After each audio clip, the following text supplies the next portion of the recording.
Habit eksperti, ja kur duhet të ndroni dyshekun e vjetër. Dyshekët janë ato gjëra që zakonisht nuk i kushtoni vëmendje ose nuk investoni shumë, por sipas një sondazhi, ne kalojmë gati gjysmën e jetës tonë të shtrirë në krevat. Duke marrë parasysh këtë, ne duhet të fillojmë të mendojmë për rëndësinë e të pasur një dyshek të mirë për të fjetur veçanërisht pasi shtrati luan një rol të madh në mirëqenien tonë. Mësoni në këtë video se pse dysheku ka rëndësi dhe pse investimi në to çon edhe në vlera të mira. Dyshekët kanë një jetëgjatësi të kufizuar. Sipas ekspertëve, dysheku tipik ka një gjatësi mesatare prej 8 vitesh. Dysheku latex zakonisht vjen me një garanci 20-25 vite, por dysheku memory mund të cilësohet edhe 10 deri në 15 vite me kujdesin e duhur.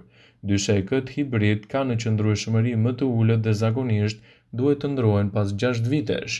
Dyshekët duhet të ndrohen në bazë të cilësisë së tyre.